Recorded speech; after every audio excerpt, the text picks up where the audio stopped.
നമസ്കാരം.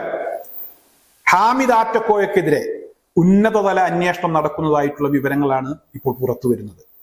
വർഷങ്ങളായി ഇവിടെ സാധാരണക്കാരായിട്ടുള്ള ആളുകളെ, വിശ്വാസികളെ ചൂഷണം ചെയ്ത് ഇയാൾ കോടികൾ സമ്പാദിക്കുന്നു.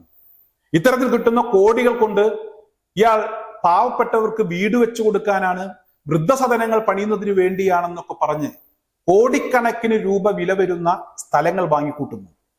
യുനാനി വൈദ്യനാണെന്ന് തെറ്റിദ്ധരിപ്പിച്ച് ആളുകളെ ചികിത്സിക്കുന്നു. ഇയാളുടെ ചികിത്സ തേടിപ്പോയ പല ആളുകൾക്കും പിന്നീട് ശാരീരികമായിട്ടുള്ള പല അസ്വസ്ഥതകളും ഉണ്ടായി. അതുപോലെ തന്നെ ഇയാളുടെ ആത്മീയ ചികിത്സയുമായി ബന്ധപ്പെട്ട് പല പരാതികളും ഉയർന്നു വന്നു. എന്നാൽ പരാതി ഉന്നയിച്ച ആളുകളെ ഇയാൾ പല നിരക്കും ഒതുക്കി. ചിലർക്കെതിരെ ഇയാൾ വ്യാജ പരാതി കൊടുത്തു, ചിലരെയൊക്കെ പണം കൊടുത്താണ് ഒതുക്കിയത്. എന്തായാലും ഇയാൾക്കെതിരെ, ഇയാളുടെ തട്ടിപ്പുമായി ബന്ധപ്പെട്ട് ചില വിവരങ്ങൾ കഴിഞ്ഞ ഒരാഴ്ച മുമ്പ് ഞാൻ നിങ്ങളിലേക്ക് എത്തിച്ചിരുന്നു. എന്തായാലും ഈ വിവരങ്ങൾ ജനങ്ങളിലേക്ക് എത്തിച്ച സാഹചര്യത്തിൽ എനിക്കെതിരെയും ഇയാൾ ഒരു വ്യാജ പരാതി കൊടുത്തു. ഇയാളെ 10 ലക്ഷം രൂപ ആവശ്യപ്പെട്ട് ഞാൻ ഭീഷണിപ്പെടുത്തി എന്നതായിരുന്നു ഇയാളുടെ പരാതി.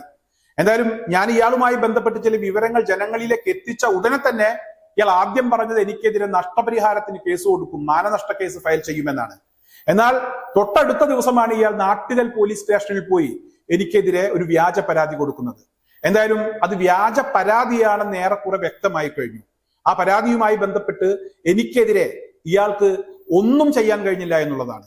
ഞാൻ എന്താണെങ്കിലും പോലീസ് വിളിച്ചാൽ അന്വേഷണവുമായി സഹകരിക്കാൻ തയ്യാറാണെന്ന് പോലീസിനെ അറിയിച്ചിരുന്നു. അവസാനം പോലീസ് തന്നെ ഈ വിഷയവുമായി ബന്ധപ്പെട്ട് തൽക്കാലം വരേണ്ടതില്ല എന്ന് എന്നെ അറിയിക്കുന്ന ഒരു സാഹചര്യം ഉണ്ടായി. ചുരുക്കി പറഞ്ഞാൽ, ഇയാൾക്കെതിരെ ആരെങ്കിലും എന്തെങ്കിലും പറഞ്ഞാൽ, ഉള്ള കാര്യം പറഞ്ഞാൽ ഇയാൾ ഉടനെ തന്നെ വ്യാജ പരാതി കൊടുക്കുക, പണം കൊടുത്ത് ഒതുക്കാൻ കഴിയാവുന്ന സാഹചര്യം ഉണ്ടെങ്കിൽ ഒതുക്കാൻ ശ്രമിക്കുക. എന്തായാലും ഇപ്പോൾ മൊത്തത്തിൽ ഒരു പിടി വീണിരിക്കുന്നു എന്ന വിവരങ്ങളാണ് അറിയാൻ കഴിയുന്നത്. ഏറ്റവും പ്രധാനമായും ഇയാളുടെ വായിൽ നിന്നും വീണു പോയിട്ടുള്ള ഇയാൾ പറഞ്ഞ വിവരക്കേടുകൾ, അതുതന്നെയാണ് ഇയാൾക്കെതിരായിട്ടുള്ള ഏറ്റവും പ്രധാനപ്പെട്ട തെളിവ്. ഒരു കാരണവശാലും ഇയാൾക്ക് നിഷേധിക്കാൻ കഴിയാത്ത തെളിവുകൾ. എന്റെ പക്കൽ കോടികളുണ്ട്, ഞാൻ 2 കോടി കൊടുത്ത് അവിടെ സ്ഥലം വാങ്ങിച്ചു, എന്റെ പക്കലുള്ള പണം ഇപ്പോഴും എണ്ണിത്തീർന്നിട്ടില്ല, പണം ചിതലെടുക്കുന്ന ഒരു സാഹചര്യം നിലവിലുണ്ട് എന്നൊക്കെ പറഞ്ഞ് ഇയാൾ പല പൊതുവേദികളിലും പ്രസംഗിച്ചതിന്റെ ആ വീഡിയോ ക്ലിപ്പുകളാണ് ഇയാൾക്കെതിരെ ഏറ്റവും പ്രധാനപ്പെട്ട ഒരു പരാതിയായി ഉയർന്നു വന്നിരിക്കുന്നത്. അത്തരത്തിലുള്ള വിഷയങ്ങളാണ് ഇയാൾക്കെതിരായിട്ടുള്ള തെളിവുകൾ. അതുപോലെ തന്നെ ഇയാൾ ചികിത്സ നടത്തി പലർക്കും ശാരീരികമായിട്ടുള്ള പല പ്രശ്നങ്ങളും ഉണ്ടായി എന്ന രീതിയിലുള്ള പരാതികളും ഇപ്പോൾ ഉയർന്നു വരുന്നു. ഇയാൾ അടിച്ചിറക്കിയ നോട്ടീസ്, ഇയാൾക്ക് യാതൊരുവിധ യോഗ്യതയുമില്ല. അതായത് ഒരു വൈദ്യനാണെന്ന് പറയാൻ, പാരമ്പര്യമായി ഇയാൾ ഒരു വൈദ്യ കുടുംബത്തിൽ ജനിച്ച വ്യക്തിയല്ല, പാരമ്പര്യ വൈദ്യനല്ല. പിന്നെ എവിടെ നിന്നാണ് ഇയാൾക്ക് യുനാനി ചികിത്സ നടത്താൻ ഇയാൾക്ക് ആരാണ് അധികാരം നൽകിയത്? അത്തരത്തിലുള്ള നോട്ടീസ് അടിച്ചിറക്കാൻ ഇയാൾക്ക് ആരാണ് അധികാരം നൽകിയത്? എന്തായാലും തെളിവ് സഹിതം ചെന്ന ചില പരാതികളും ഇയാൾ തന്നെ പറഞ്ഞ ചില വിവരക്കേടുകളും ഇപ്പോൾ ഇയാൾക്ക് കടുത്ത പ്രശ്നമായി തീർന്നിരിക്കുകയാണ്. ഇയാൾക്കെതിരെ ശക്തമായ തെളിവുകൾ ഇയാളുടെ ഭാഗത്ത് നിന്ന് തന്നെ പുറത്തു വന്നിരിക്കുകയാണ്. എന്തായാലും ഇയാൾ പറഞ്ഞ 1-2 കാര്യങ്ങൾ കൂടെ നിങ്ങളൊക്കെ കേട്ടതായിരിക്കാം, എങ്കിൽ കൂടെ 1-2 വിഷയങ്ങൾ കൂടെ ഞാൻ നിങ്ങളെ ഒന്ന് കേൾപ്പിക്കുകയാണ്. കഴിഞ്ഞ വർഷം കല്യാണം കഴിഞ്ഞപ്പോഴൊക്കെ പൈസ ബാക്കിയുണ്ടായിരുന്നു. എന്റെ നൂറ് ഹബീബിന്റെ മുത്തുമണിയോട് പറയണം, 3.5 ഏക്കർ സ്ഥലം വാങ്ങിയിട്ടുണ്ട്. 3.5 ഏക്കർ സ്ഥലം. അപ്പൊ ആ 3.5 ഏക്കർ സ്ഥലം ഞങ്ങളോട് പറഞ്ഞിട്ടില്ല, പൈസ എടുത്തേക്കാൻ പറ്റില്ല, ചതുരടിച്ചു പോയാലോ. അത് 3.5 ഏക്കർ സ്ഥലം നൂറെ ഹബീബിന്റെ മുത്തുമണിക്ക് ഏകദേശം 2 കോടി റുപ്യ വരും. നൂറെ ഹബീബിനെ സംബന്ധിച്ച് റബ്ബിന് വലിയ വിഷയമല്ല.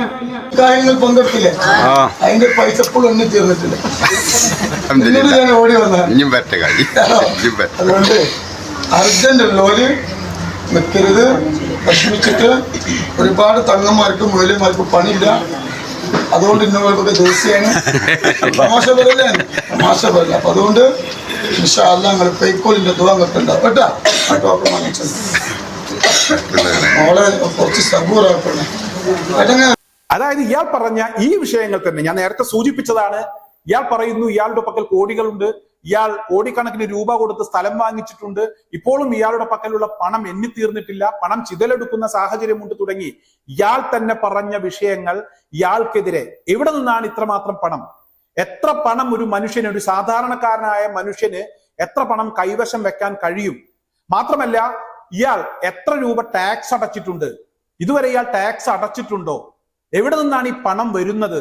ഏതൊക്കെ രീതിയിലാണ് ഇയാൾക്ക് പണം എത്തുന്നത് തുടങ്ങി വളരെ വിപുലമായ ഒരു അന്വേഷണം നടക്കുന്നതായിട്ടുള്ള വിവരമാണ് ഇപ്പോൾ അറിയാൻ കഴിഞ്ഞിട്ടുള്ളത്. എന്തായാലും കൊടുത്താൽ കൊല്ലത്തും കിട്ടുമെന്നാണ്. അതായത് ഇത്തരത്തിലുള്ള തട്ടിപ്പുകളും വെട്ടിപ്പുകളും ഒരു പരിധി വിട്ടാർക്കും തുടർന്നു പോകാൻ കഴിയില്ല. അത് ഹാമിദ് ആറ്റക്കോയക്കായാലും ശരി, തുടർന്നു പോകാൻ കഴിയില്ല. നടപടി ഉണ്ടാകും, ഒരു സമയത്ത് നടപടി ഉണ്ടാകും എന്ന കാര്യത്തിൽ തർക്കമില്ല. എന്തായാലും വരും ദിവസങ്ങളിൽ അധികം വൈകില്ല അന്വേഷണവുമായി ബന്ധപ്പെട്ടുള്ള വിവരങ്ങൾ, ഇയാൾക്കെതിരെ നടക്കുന്ന ഏതൊക്കെ തരത്തിലുള്ള അന്വേഷണങ്ങളാണ്, ആരൊക്കെയാണ് പരാതിക്കാർ, ഇയാൾക്കെതിരെ പരാതി കൊടുത്തിട്ടുള്ള ആളുകൾ ഏതൊക്കെ ഡിപ്പാർട്ട്മെന്റിലാണ് പരാതി കൊടുത്തിട്ടുള്ളത് എന്നതിനെ കുറിച്ചുള്ള വിവരങ്ങൾ അത് ഞാൻ നിങ്ങളിലേക്ക് എത്തിക്കും. എന്തായാലും ഇപ്പോൾ ഒരു അന്വേഷണം ഹാമിദ് ആറ്റക്കോയക്കെതിരെ നടക്കുന്നുണ്ട്. ഇതുവരെ നടക്കാത്ത ഒരു അന്വേഷണമാണ്. ഇവിടെ ആരൊക്കെ സംരക്ഷിക്കാൻ ശ്രമിച്ചാലും, കഴിഞ്ഞ ദിവസം ഒരു ആത്മീയ മജ്ലിസ് നടത്തുന്ന ഒരു മൗലവിയെ ഇവിടെ കാന്തപുരം വിഭാഗം തള്ളിപ്പറഞ്ഞിരുന്നു. അവരുടെ ലെറ്റർ ഹെഡിൽ തന്നെ ഇയാൾ നടത്തുന്നത് മതത്തിന് നിരക്കാത്ത കാര്യങ്ങളാണെന്ന് തുറന്നു പറഞ്ഞിരുന്നു. ഇയാളുമായിട്ടുള്ള ബന്ധങ്ങൾ ഇവിടെ വിശ്വാസികൾ അവസാനിപ്പിക്കണമെന്ന് പറഞ്ഞിരുന്നു. എന്നാൽ ഇവിടെ ഹാമിദ് ആറ്റക്കോയുമായി ബന്ധപ്പെട്ട് ഇയാൾ തങ്ങളല്ല എന്നുള്ള കാര്യം ജമലുല്ലൈലി വിഭാഗവുമായി ബന്ധപ്പെട്ടുള്ള അതിന്റെ നേതാക്കന്മാർ കൃത്യമായി ജനങ്ങൾക്ക് അതിനെക്കുറിച്ചുള്ള വിവരങ്ങൾ കൊടുത്തിരുന്നു. എന്നാൽ പിന്നീടും ഇയാളുടെ തട്ടിപ്പ് തുടരുന്ന സാഹചര്യത്തിൽ ഇയാൾക്ക് സമുദായ നേതാക്കന്മാരുടെ പിന്തുണയുണ്ടായിരുന്നു ചിലരുടെയൊക്കെ എന്ന കാര്യം പറയാതിരിക്കാൻ കഴിയില്ല. എന്തായാലും ഇത്തരത്തിലുള്ള തട്ടിപ്പും വെട്ടിപ്പും നടത്തുന്ന ആളുകളെ ഏത് സമുദായ നേതാവ് സംരക്ഷിച്ചാലും ഇവർക്കെതിരെ നടപടി ഉണ്ടാകും ഒരു സമയത്ത് എന്ന കാര്യത്തിൽ തർക്കമില്ല. അതിന്റെ ഏറ്റവും പ്രധാനപ്പെട്ട ഒരു ഉദാഹരണം തന്നെയാണ് ഇപ്പോൾ ഹാമിദിനെതിരെ ഉയർന്നു വന്നിരിക്കുന്ന ഈ അന്വേഷണവും പരാതികളുമൊക്കെ. എന്തായാലും അന്വേഷണം നടക്കട്ടെ. പരാതികൾ ഏത് രീതിയിലുള്ള പരാതികളാണ്, ഏതൊക്കെ ഡിപ്പാർട്ട്മെന്റിലാണ്, അന്വേഷണം ഏതു വഴിക്കാണ് എന്നതിനെ കുറിച്ചുള്ള വിവരങ്ങൾ അധികം വൈകാതെ അത് നിങ്ങളിലേക്ക് എത്തും എന്ന് മാത്രമാണ് ഇപ്പോൾ എനിക്ക് പറയാനുള്ളത്.